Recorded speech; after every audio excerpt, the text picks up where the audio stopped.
Hola, neuronautas. Hoy está con nosotros Francisco Gallo, biotecnólogo y doctor en medicina. Actualmente es becario postdoctoral del CONICET, que es el Consejo Nacional de Investigaciones Científicas y Técnicas de Argentina, e investiga las diferencias entre los estados de conciencia fisiológicos y alterados, como los sueños lúcidos y las experiencias fuera del cuerpo iniciadas desde la parálisis del sueño. Trabaja en el Laboratorio de Sueño y Memoria del ITBA, Instituto Tecnológico de Buenos Aires, y tiene un vasto conocimiento de este tipo de experiencias desde el ámbito científico. Y estoy seguro de que vamos a aprender un montón con lo que nos va a contar. Así que bienvenido, Fran. Muchas gracias. ¿Cómo andas, Miguel? Pues bien, mira, la primera pregunta que te quería hacer es, bueno, si nos puedes contar algo de ti mismo que te haya acompañado durante toda tu vida, algo que pertenezca a tu esencia, que puedas reconocer cuando eras niño y que todavía a día de hoy te acompañe. Eh, Así te conocemos un poco mejor. em, bueno, mi madre diría que la lectura, por alguna, alguna razón que ella no sabe explicar, desde chico me gusta leer y eso como que sobrevivió en algún modo a todos los cambios que uno va experimentando. Em, Me encantaría decir la curiosidad, pero es una curiosidad medio selectiva que tengo de momento. Pero sí creo que, y lo digo con orgullo, te voy a decir, la melancolía. Creo que toda la vida fui un poco melancólico y aprendí a que hay belleza en la melancolía y que se puede ser feliz melancólicamente. La melancolía sí tiene mala fama, pero en realidad, bueno, uno de mis profes dice que ese estado emocional es el que nos permite, claro, interiorizar y encontrar aquellos recursos internos para solucionar los problemas externos. Así que es algo muy necesario, aunque es verdad que a día de hoy no tiene muy buena fama. Exacto, sí, sí, sí, opino igual. Sí. Oye, ¿y cómo llegaste al tema de los sueños lúcidos, experiencias fuera del cuerpo? ¿Qué te llevó hasta ahí? Eh, bueno, yo estudié biotecnología, mi carrera de grado, y ahí no vemos mucho de neurociencia, se ve al menos algo de fisiología, pero es una carrera más molecular. Y de casualidad creo que me crucé con un libro que se llama Mente y Materia de Schrödinger, que me hizo interesar por la filosofía de la mente. Y bueno, ahí empecé a leer libros de neurociencia y filosofía y me di cuenta que quería estudiar la conciencia, pero estaba en una carrera medio que no iba para ese lado. Y me moví, hice todo lo que pude para meterme en neurociencia y mi doctorado lo hice en neurobiología de la memoria y del olvido. Eh, y ya para el postdoc ya me quería pasar al estudio de la conciencia. Y en mi doctorado, en la Facultad de Medicina de la UBA, conocí a una amiga que me contó que era capaz de controlar sus sueños. Y cuando escuché eso me pareció algo increíble, impensable. Y bueno, me contó sus técnicas, cómo ella hacía. Y la verdad que lo único que apliqué fue tener un diario de sueños. Y, y eso lo heredé un poco. Pero así conocí los sueños lúcidos y finalmente pude tener un sueño lúcido y fue fantástico. Y dije, bueno, quiero, quiero estudiar algo de esto. Y buscando gente para trabajar con esto, eh, llegué a Cecilia Forcato, que es mi directora, que estaba muy interesada en los sueños y en las experiencias fuera del cuerpo. Y justo ella estaba buscando a alguien interesado en eso y yo estaba buscando una directora que me guíe en eso. Así que nos asociamos en este proyecto. Qué bien. Oye, y desde el ámbito científico, ¿cuáles son las dificultades que crees que se encuentra a la hora de estudiar este tipo de fenómenos? Eh, bueno, muchas. Creo que principalmente en general con cualquier tipo de experiencia que es eh, principalmente subjetiva, interna y personal, eh, es que de algún modo lo que sucede es inverificable, ¿no? O sea, uno no puede saber, cuando uno trabaja en, en conciencia o en comportamiento humano, eh, lo que puede hacer es evaluar qué sucede en el cerebro mientras una persona está realizando una tarea. Uno puede ver que la está realizando, puede tomar medidas sobre las acciones que toma, y en el sueño no. O sea, en el sueño la persona está como en Matrix. Alguien me pasó esa analogía y me encantó. Cuando se meten en la Matrix, uno solo ve el cuerpo conectado ahí, pero no tenemos la pantallita que tienen los de Matrix, que pueden ver qué sucede en la Matrix. Nosotros no podemos ver qué sucede en los sueños, y para mí esa es como la principal limitación cuando uno quiere estudiar qué es lo que pasa dentro del sueño, porque para estudiar qué pasa en el cerebro, uno está del lado afuera del cerebro. Pero para estudiar qué sucede adentro, estudiar el contenido, la fenomenología de la experiencia, con lo único que vamos en principio es con lo que la persona cuenta después del sueño. O sea, nos da un relato. Y los relatos siempre son muy limitados, como cualquier relato de algo que te sucedió, no es lo mismo que esa experiencia, pero en particular sobre los sueños, que uno tiene mala memoria sobre los sueños, es particularmente difícil, digo. Y bueno, si bien los relatos dependen del fenómeno y de la experiencia que tuviste, onírica, también depende de la persona, depende de la manera que tenga de escribir, la capacidad lingüística que tenga, las ganas de embellecerlo o de mentir también, son todas cosas que hay que contemplar, y eso limita mucho la experiencia. Tanto es así que, para meterme un toque en sueño lúcido, cuando una persona, hace muchos años, decía que cobraba conciencia dentro de un sueño, decir, bueno, eso es lo que dice la persona que experimentó, era algo que tenía valor epistemológico, porque era inverificable que una persona tuviera conciencia dentro de un sueño, ¿no? Era lo que decía la persona cuando se despertó, ¿no? Y no coincidía con lo que esperábamos que suceda en un sueño.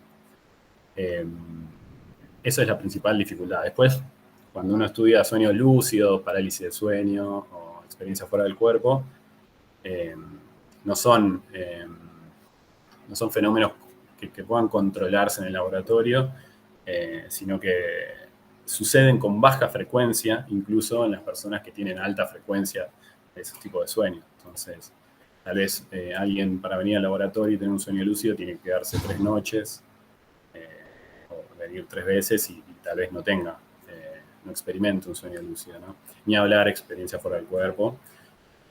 Que bueno, hay casos de gente que puede inducírselas con bastante fidelidad, pero igual son poca gente. Esos son los que se me ocurren. O sea que de alguna manera, por un lado, una de las dificultades es que el relato de la persona al final es un sucedáneo de la experiencia interna que ha vivido, porque claro, no puedes acceder a esa experiencia de forma pura, siempre pasa por el filtro de la persona. Y el segundo inconveniente, la segunda dificultad sería que es difícil encontrar personas que tengan facilidad para tener experiencias que puedan luego ser monitoreadas en el laboratorio, Sí. ¿no? Puedo sumar algo más de eso, Sí. ahora que mencionaste esto. Como es difícil y necesitas de gente experimentada, hay un poco un sesgo a la hora de evaluar los sueños lúcidos en el laboratorio, porque necesitas de que sean personas muy entrenadas y que tengan mucho control en el sueño lúcido. Y la gran mayoría de la gente que experimenta sueños lúcidos no tiene tanto control. Ellos son la minoría. Y mucha información que se obtiene a partir de estudios en sueño lúcido con personas que tienen mucha experiencia y lo hacen hace mucho y tienen mucho control, después se extrapola al resto de la población de sueño lúcido, que hay que ver si corresponde, ¿no? Esa es otra limitación. Claro, al final son muy pocos casos a partir de los cuales se generaliza, ¿no? Una población más grande. Entonces, claro, es un ámbito que esa generalización, pues igual peca un poco de sobre exceso, sobre defecto, vete a saber. Vale. Oye, ¿y de qué forma se sabe que una persona está teniendo un sueño lúcido? Bueno, hay maneras de verificar objetivamente que uno está teniendo un sueño. En el caso de, volviendo un poco a la analogía que la tengo fresca porque me la dijeron hace unos días de Matrix, si uno está mirando el cuerpo, justo en Matrix, que es una película de acción, uno podía ver cómo alguien se sacudía, por ejemplo, y lo que estaba sucediendo era que estaba recibiendo golpes en el tórax, por ejemplo, ¿no? Entonces, algunos investigadores empezaron a ver qué podían ver en el cuerpo que reflejara algo. Y bueno, allá por el 75, al menos esto es el relato que cuentan cómo fue que lo encontramos, yo sé que vos lo sabes muy bien. Bueno, encontraron una persona que estaba teniendo un sueño, que de repente en el registro polisomnográfico, que también mide los movimientos oculares, tenemos que hablar de la fase REM, pero bueno, lo que viene era que de repente la persona estaba soñando y tenía movimientos bruscos de izquierda a derecha, así continuamente. Entonces despertaron a esa persona y la persona dijo, le preguntaron qué estaba soñando y dijo, estaba viendo un partido de tenis, ¿no? Y eso le generó la idea de decir, bueno, o sea, si tenemos una persona que está teniendo un sueño lúcido, podemos pedirle que mire a los lados, ¿no? De manera sucesiva, ¿no? Y bueno, eso lograron hacerlo y fue como la primera verificación. Es como alguien desde dentro de un sueño diciéndole a los investigadores que están por fuera del sueño que estoy despierto en el sueño, ¿no? Que es algo maravilloso. Me acuerdo cuando lo conocí también, me sorprendió muchísimo. Y un poco es como una prueba a favor de una idea que había sobre... Durante la fase REM, que es una de las fases de sueño, que es por lo general donde ocurren los sueños los más vívidos, los sueños que recordamos, hay movimientos oculares erráticos y rápidos, por eso se llama así la fase REM, oculares rápidos es el nombre, y estaba la hipótesis de que esos movimientos erráticos se correspondían con la navegación virtual en el sueño, ¿no? Es decir, está viendo cosas así, que esto no lo prueba del todo, porque uno puede decir, bueno, tal vez conscientemente uno puede moverlos, o en algunos casos ese movimiento se da, pero sí que va a favor de eso, ¿no? Y bueno, hoy en día para estudiar la neurofisiología del sueño lúcido se pide que haya que se deje la marca, se dice, ¿no? La marca del sueño, que requiere, obviamente, soñantes lúcidos muy capaces, que puedan, al darse cuenta que están soñando, tomarse un momento para dejar una señal con los ojos, después realizar algo que hayan acordado con el investigador y después volver a cerrar la señal. Y eso es fundamental porque en todo el registro de lo que sucedió en el cerebro de esa persona durante la noche, vos tenés una marca de inicio y de final de la lucidez. Entonces decís, bueno, todo esto que estuvo registrando en este tiempo fue de un cerebro que estaba teniendo un sueño lúcido, ¿no? Eso un poco. No sé si querés que andemos un poquito más. Sí, mira, te quería preguntar algo que, pues no sé si te lo escuché a ti o a alguien del laboratorio, que comentabais que otra de las dificultades es que, claro, cuando tú ves un estudio, aparecen las diferentes partes del sueño como muy claras, la fase no REM 1, la 2, la fase REM, pero que en la práctica no es tan claro, que puede aparecer momentos en los que dice, ¿esta onda a qué corresponde? Entonces, eso a la hora de detectar la marca puede también ser un inconveniente. Eh, sí, o sea, viendo en vivo el registro polisomnográfico es muy difícil. Tienes una persona muy entrenada, de hecho yo no soy capaz de hacerlo, que te vaya diciendo, bueno, ahora está en REM. Pero el registro de los ojos es muy claro. Eh, en ese sentido es... porque el movimiento usual de los ojos está como un poco acotado. Sí tenés movimientos bruscos, pero no tenés movimientos bruscos tan seguidos de izquierda a derecha. Y eso se ve claramente, si estás prestando atención se ve fácil. Entonces, en ese sentido es muy fácil y de todos modos no es la única manera de dejar la marca del sueño. Se pueden poner electrodos al costado de la boca y entonces, bueno, cuando pueden voluntariamente sonreír o marcar uno de los lados, también hacer fuerza con el antebrazo y les dejan unos electrodos para medir contracción del músculo del brazo. Así que en principio, sí, esa parte no sería tan difícil. Lo difícil es que alguien que justo se queda a dormir en el laboratorio tenga un sueño lúcido y además tenga la lucidez suficiente como para recordar que está en un laboratorio y recordar lo que le dijeron que tenía que hacer y de hacerlo, ¿no? Eso es lo más difícil. Es complicado. Y de los estudios que has podido leer, ¿nos puedes contar 2, 3 que te hayan impactado especialmente? Sí, bueno, los de la Verge. Los de la Verge a mí me encantan porque la Verge me imagino que lo habrás mencionado mucho en el canal. Bueno, la Verge fue un poco el que implementó esta técnica para empezar a hacer experimentos. Que me gustaría hacer hincapié en esto. Empezó a hacer experimentos comportamentales adentro del sueño, en el entorno onírico, ¿no? Eso me parece fantástico. Bueno, una de las primeras cosas que hizo, o que yo creo que fue una de las primeras, fue evaluar esa teoría de que dentro de los sueños el tiempo transcurría a un ritmo distinto, ¿no? Tal vez soñabas 10 minutos, pero en el sueño vos sentías que fue una hora, ¿no? Eso era como un mito que estaba y bueno, lo hizo de una manera muy sencilla, que fue, primero se registró él mismo despierto, lo hizo él mismo además esto, y dejó la marca de los ojos, contó hasta 10 estando despierto, volvió a dejar la marca y después estimó el paso de 10 segundos, ¿sí? El paso de que hayan transcurrido 10 segundos, ¿no? Entonces tenía 3 marcas, debería hacerlo para que vos me veas bien. La primera, para marcar sueño lúcido, contó hasta 10, otra marca, estimó que pasaran 10 minutos y una tercera marca, ¿no? 10 segundos. Y después hizo lo mismo, 10 segundos.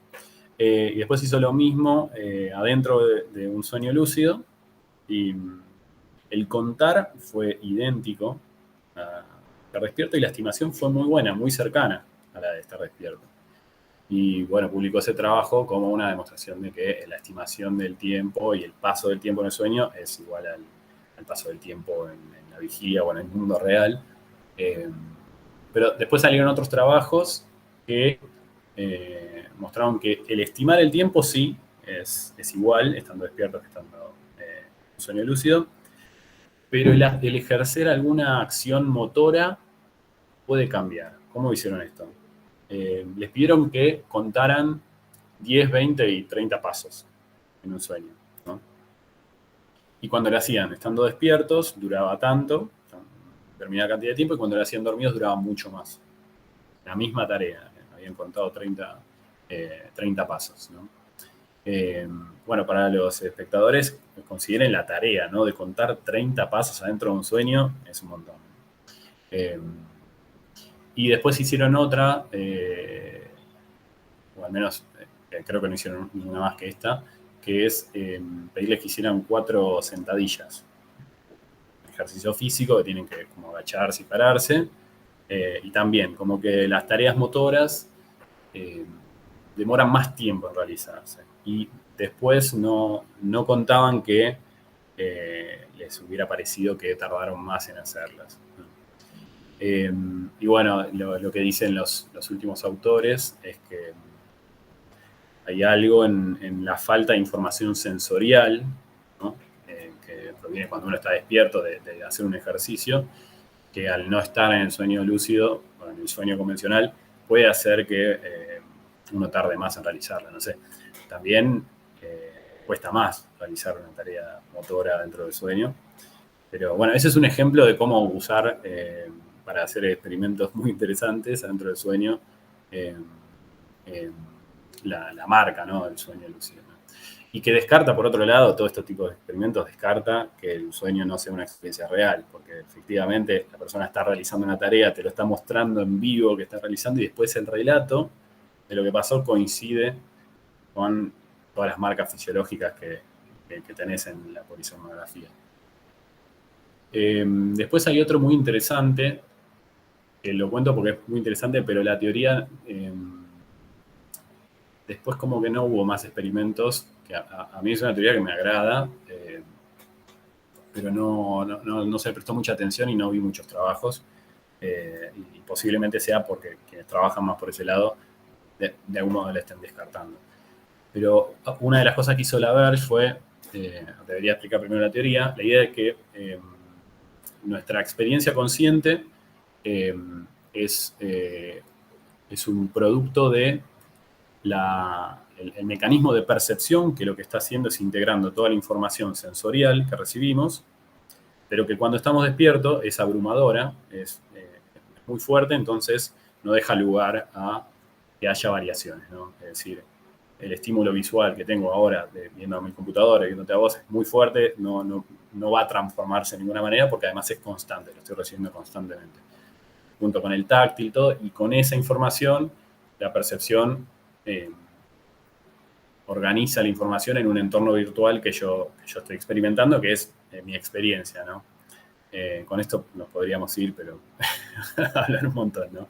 Y bueno, una de las ideas era que los sueños eran como un producto o un resultado de la percepción sin la información sensorial. O sea, ¿qué pasa en nuestra cabeza cuando se cierra la compuerta de entrada sensorial? ¿Qué es lo que sucede durante los sueños, durante la noche? Y bueno, ¿cómo puede alguien evaluar esto? ¿No? Uno puede pensar, ¿no? ¿Cómo haces para evaluar esto? Bueno, esta idea de la percepción es muy distinta a la imaginación, son dos procesos distintos. Entonces lo que hizo Laverge fue decir, bueno, cuando yo estoy percibiendo algo, ¿cómo me comporto? Se dijo, bueno, si yo estoy despierto y hago un círculo con mi mano y sigo con mis ojos la punta de mi dedo, mis ojos se mueven de una manera. Si uno ve el trazo del movimiento de los ojos, es un movimiento muy suave, con pocos movimientos sacádicos. Los movimientos sacádicos son cuando el ojo hace así. Y bueno, muy cercano al movimiento que realizó la mano. Cuando cierro los ojos, intento imaginarme toda esa situación y mido cómo se mueven los ojos se mueven con movimientos sacádicos muy fuertes y no hacen un círculo, hacen un movimiento medio errático, ¿no? Que más o menos se cierra sobre sí mismo, pero no es muy circular, que digamos. Y bueno, lo que hizo Laverge fue hacer el mismo experimento, pero ahora en un sueño lúcido, y lo que vio fue que efectivamente cuando él hacía esto mismo, en un sueño lúcido, el movimiento de sus ojos se correspondía más con el de la vigilia, que sería el de la percepción, el sesgado por la percepción, que el movimiento cuando él lo imaginaba, ¿no? Y esto lo hizo con varias personas también, y me parece muy interesante, porque es una manera sorprendente de probar una teoría que parecía o sea, brindar datos en favor de la teoría, ¿no? Que nada, me parece muy original y muy interesante, ¿no? Sí. Te quería preguntar también, porque uno de los estudios más recientes y que han impactado más en la comunidad de personas interesadas en estos asuntos y que incluso ha llegado a medios más generalistas es me parece que se publicó en marzo del 2021, el de Ken Baller, en el que decían que se conseguía hacer una comunicación bidireccional entre las personas soñadoras y los experimentadores. ¿Qué te Sí. parece este estudio? ¿Qué nos puedes contar? Sí, fue una revuelta un poco cuando se el trabajo. No, es un trabajo muy interesante. Son varios laboratorios eh, que hicieron básicamente el mismo experimento con distintas herramientas. Eh, y lo que intentaron hacer es hacerle una pregunta a una persona que estaba teniendo un sueño lúcido y ver si la persona podía responder esa pregunta. Y lo que hicieron fue hacerle unas preguntas que no fuera un sí o un no, sino que tuviera que responder algo eh, que delatara que la persona estaba entendiendo lo que sucedía, ¿no? Y lo que hicieron fue hacerle preguntas aritméticas muy sencillas, 8 menos 6, por ejemplo, cosas así, ¿no? El soñante tenía que responder 2. No es el primer trabajo que evidencia así comunicación bidireccional. O sea, había habido, hasta donde yo conozco, 2 trabajos en los cuales, de todos modos, hacían algo distinto, que era decir, hacerle sonar tonos musicales a una persona que estaba teniendo un sueño lúcido, y si los escuchaba, tenía que hacer la señal y de algún modo decir sí los escucho, ¿no? Como eso se probó. También otro que hicieron fue a una persona también que estaba teniendo un sueño lúcido, tenía unos electrodos en el antebrazo, que les mandaba una serie de contracciones, que no era simplemente un tipo un metrónomo, sino que tenía como un ritmo, y que se lo hicieron cuando marcó que estaba teniendo un sueño lúcido, y después tenía que imitar ese ritmo de contracción contrayendo su propio antebrazo, y lo respondió. Pero en este caso eran como un sí, estoy escuchando, pero es una respuesta de sí o no, y en el antebrazo podía ser como una respuesta medio sin estar del todo consciente. Y no recuerdo si hay registro en esos trabajos también de el relato, ¿no? Que el relato coincidiera, ¿no? Este trabajo que salió ahora es bastante espectacular porque en ese sentido hacen preguntas 4 menos 1 y tiene que dar la respuesta 3, y después cuando sale el sueño cuenta que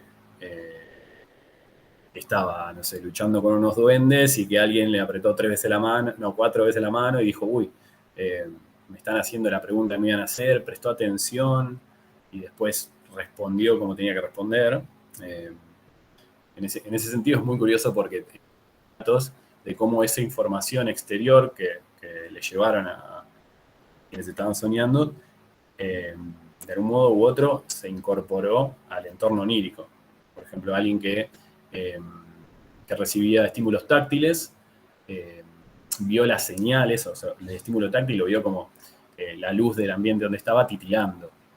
Uy, ¿qué es esto? Y después entendió que se estaban comunicando. En ese sentido, con las luces y con los tonos y con el estímulo táctil, lo que hicieron fue con código Morse, complicadísimo, para que alguien lo entienda, sueño lúcido, y después hicieron... Entonces, tenemos que conseguir alguien que tenga sueños lúcidos a voluntad en el laboratorio, que se acuerde de la labor y que encima se sepa el código Morse. Está chupado. Tal cual.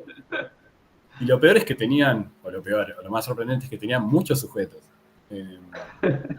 Pero hay que entender también que de los muchos intentos que hicieron, solo el 18%, si no recuerdo mal, respondió de algún modo correcto. Después hubo otros que le pasaban con un auricular, un audio que le hacía la pregunta directamente y tenía que responder cuánto con los ojos. Pero bueno, es un trabajo que... o sea, no quiero cuestionarlo porque me parece que es un re buen trabajo. Pero sí que falta, no tenemos acceso a los datos y habría que preguntarse y evaluar si esas personas estaban realmente en fase REM o si estaban en un estado intermedio, porque cuando uno está encima despierto en el sueño, es muy fácil despertarse, ¿no? Y los estímulos externos nos desvían del sueño de algún modo, ¿no?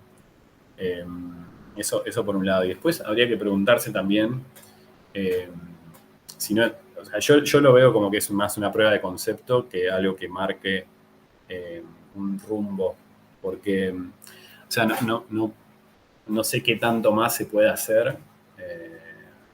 Seguramente me van a sorprender y te pida en un futuro que borres esta parte de la entrevista. No, porque, o sea, ¿qué tanto nos sirve que una persona nos responda o nos cuente tanto desde el sueño lo que está viviendo, si lo que estamos haciendo que viva es exclusivamente el escuchar desde algo que viene de afuera y responder, ¿no? Eso por un lado.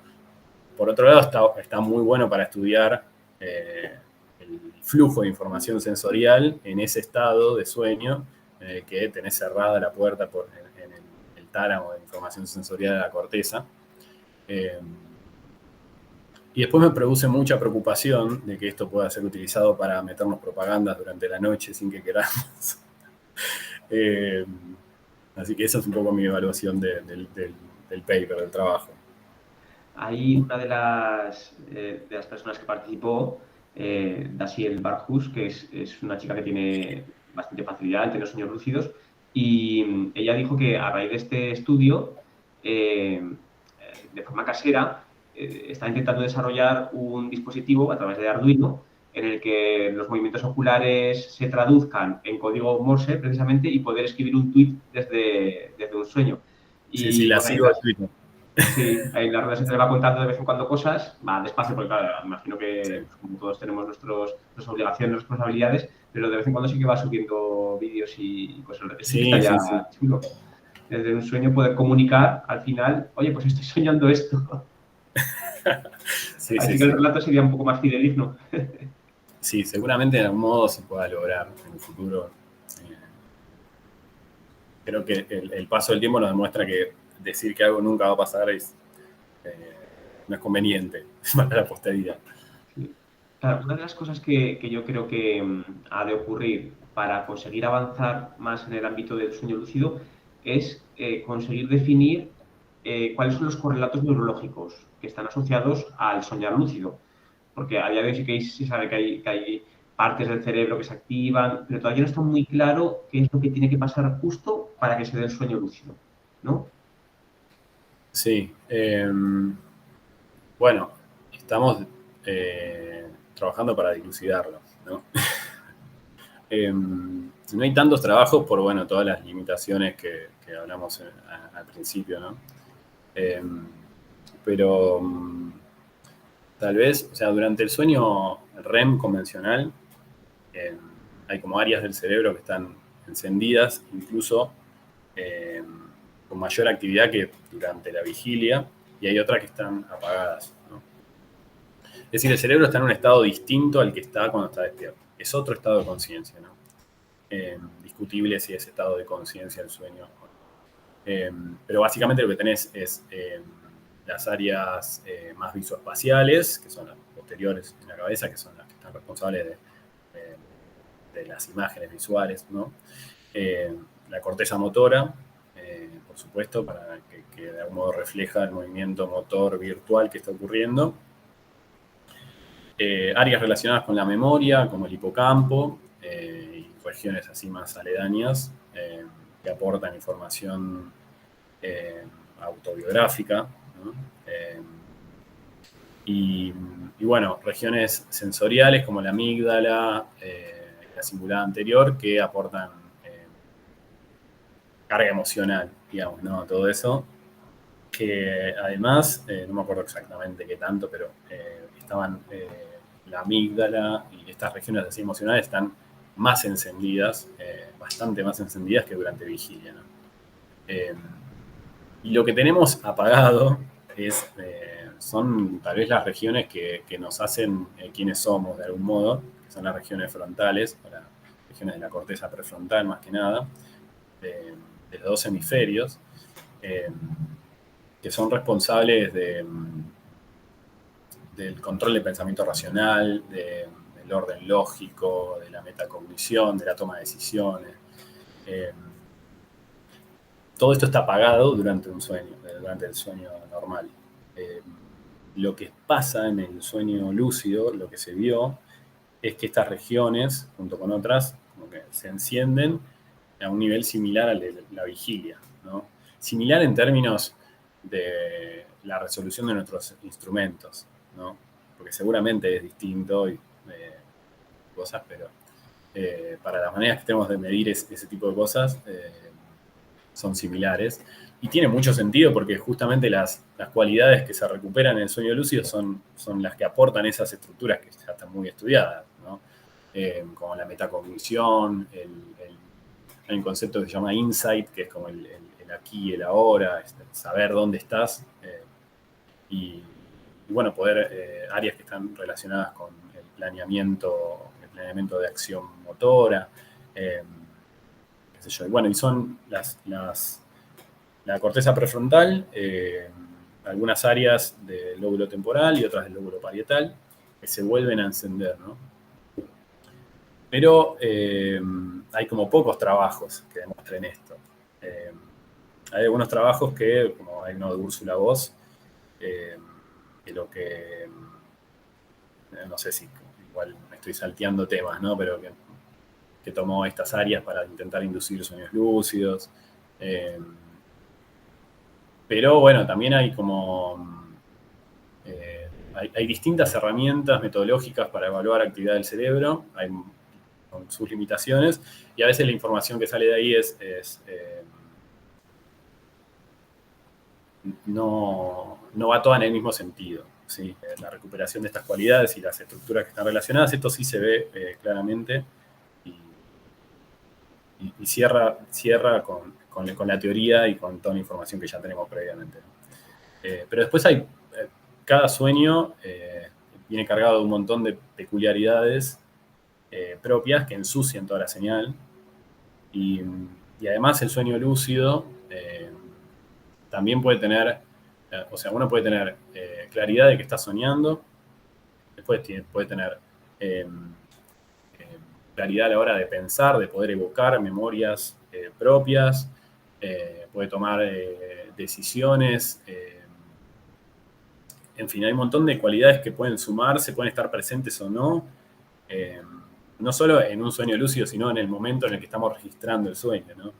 Es decir, tal vez alguien que dejó una marca y está siendo analizado no está recordando cosas de su vida, sino que está teniendo memoria prospectiva, es la memoria de hacer cosas, que es la que tiene que hacer en el laboratorio. Entonces, todo eso también lo estamos viendo y en algunos casos se ve más, en algunos casos se ve menos, entonces también hay como señales medias contradictorias. Bueno, creo que esa es mi respuesta. Sí, claro, en definitiva es una experiencia muy compleja de poder medir, de poder estudiar, y eso se opone un poco a la necesidad que tenemos las personas de que las cosas sean muy fáciles. Entonces, cuando vemos algo o alguien nos dice que no, esto es así y nos da como una pauta muy fácil, enseguida pues como que nos agarramos a ello. Entonces, retomando un poco lo que contabas de Úrsula Voss, publicó el estudio este en el que inducía a través de corrientes eléctricas, supuestamente sueños lúcidos, pero ella misma incluso dijo, un momento, que la conclusión no son tan claras, que nadie se abalance a esto. Bueno, a partir de ese estudio que también se hizo muy popular, empezaron a salir empresas, emprendedores que sacaban dispositivos que durante tu sueño te emitían corrientes eléctricas para tener sueños lúcidos. Y luego, posteriormente, se ha refutado esas conclusiones, se ha visto que no eran tan claras como lo que en principio aparecían. Si nos puedes ahondar un poco más en este tema de corrientes eléctricas para inducir sueños lúcidos de Úrsula Voss. Me parece un estudio que también es de los que Sí. ha sido importante. De todos modos, no indujo sueño lúcido. Uh-huh. Lo que, o sea, el experimento tenía esa finalidad o esa esperanza. No, en ningún caso lograron que una persona que no tenía sueños lúcidos, con esa estimulación, tuviera un sueño lúcido, ¿no? Lo que sí vieron es que cuando hay como un cuestionario que se puede hacer que se llama, es una escala Lucidity, de Lucid Scale se llama, que te permite, la tiene que responder la persona que se despertó y describe la experiencia onírica con algunas preguntas y a partir de eso se calcula un número que habla o que está relacionado con la lucidez que tuvo durante la experiencia. Y lo que vieron es que cuando estimulaban en la corteza prefrontal, en la anterior, estas personas que recibían este estímulo y no un estímulo en otro lado, porque es una especie de control que se hace, cuando se despertaban de ese sueño y respondían la encuesta, les daba más alta esa escala, ¿no? como que de algún modo experimentaron un sueño con mayor lucidez, que no quiere decir que hayan tenido un sueño lúcido, ¿sí? Sino que evaluando las acciones, autoevaluando también, ¿no? Porque a veces en el relato es difícil también extraer esa información, ¿no? Información que es imposible de comunicar, salvo que te hagan las preguntas correctas, ¿no? Así que es algo muy interesante lo que vio, pero de algún modo se vio una inducción de sueño lúcido en el laboratorio. Y bueno, esos los dispositivos para inducir corriente en el cerebro hay de distintos tipos. No recuerdo cuál utilizó en ese trabajo, pero hay unos que trabajan con campos magnéticos y otros que trabajan con corriente alterna. Y son unos dispositivos que lo que generan es como cierta... atraen cargas a una región del cerebro y de algún modo modifican el cambio de voltaje que uno vería en esa área, ¿no? en esa región del cerebro, que es una región de estimulación muy grande. O sea, no tenemos algo muy preciso para hacerlo en un lugar muy particular. Entonces lo que alguien puede hacer es hacer que una estructura esté... a ver cómo lo explico. Que una estructura que se ve que se activa y se desactiva a una frecuencia dada, uno puede darle un impulso para que esté en otra frecuencia un poco más rápida, que está asociada por otros estudios a algunas cualidades de la conciencia distinta, ¿no? Y en este caso, con la metaconciencia, con ese tipo de cosas. Eso. Vale, vale. Bueno, pues mira, para terminar y aprovechando que eres un amante de los libros, si tuvieras que recomendar 3 libros relacionados con esta temática, ¿cuáles serían? Bueno, yo no leí tantos libros de sueño lúcido. Acá te hago quedar mal. No, yo leí Lucid Dreams de La Verge, que me gustó mucho, pero no leí el otro, el que es como la guía para tener los sueños. Ese no lo leí. Ese de Lucid Dreams me encanta. Después la página de La Verge está muy buena, la lucidity.com, que está en inglés, pero si uno usa Chrome, el explorador, el explorador de internet, el navegador, ahí está, le pone traducir la pantalla, anda genial. Ahí tiene un montón de preguntas y un montón de preguntas-respuestas, respondidas, perdón, y mucha información que yo me la leí toda la página, pues además súper interesante, cuenta experimentos, algunos de los que conté acá, además cuenta cómo fueron desarrollándose, que es súper interesante. Y después sí salió hace poco un libro que justo lo tengo abierto acá, porque dije, bueno, lo voy a recomendar, que salió en la revista, después te dejo el link para que lo compartas, porque es de la revista Frontiers, es una editorial sobre trabajos de sueños lúcidos, relacionado con los sueños lúcidos, se llama Is This a Dream? Y es como perspectivas evolutivas, neurobiológicas, psicopatológicas del estudio de los sueños lúcidos, y tiene un compendio de unos trabajos científicos muy buenos, muy interesantes. Son como 150 páginas de trabajos, papers, de reviews y de opiniones, que algunos tienen unas introducciones que son fantásticas, maravillosas, muy, muy lindas. Y tiene nivel académico, rigor académico, pero yo les digo que se animen porque el libro está en una página, también lo pueden traducir, y tal vez no se queden con los detalles técnicos, pero lean por encima de todo eso, porque las introducciones y las conclusiones y las discusiones son muy interesantes, y ahí está la ciencia, ¿no? de sueños lúcidos. Así que eso en principio se me ocurre para recomendar. Vale, pues tomamos buena nota y luego lo pondremos en la caja de descripción. Y por último, ¿en qué estáis metidos ahora en el laboratorio? ¿Qué cosas hacéis? Bueno, el proyecto que... Ahora, después te voy a pasar voy a dejar el link para el laboratorio, que tenemos como todos los experimentos para que participen, que nos ayudaría muchísimo. Yo tengo una línea que es de estudio del contenido onírico, de sueños convencionales, sueños lúcidos y experiencias fuera del cuerpo. Para ese experimento ya dejamos de tomar datos, estamos terminando de analizar los resultados y escribiendo los trabajos para publicarlos. Después tenemos un trabajo que es el que te contó Nerea, que es el que está haciendo Nerea de parálisis de sueño.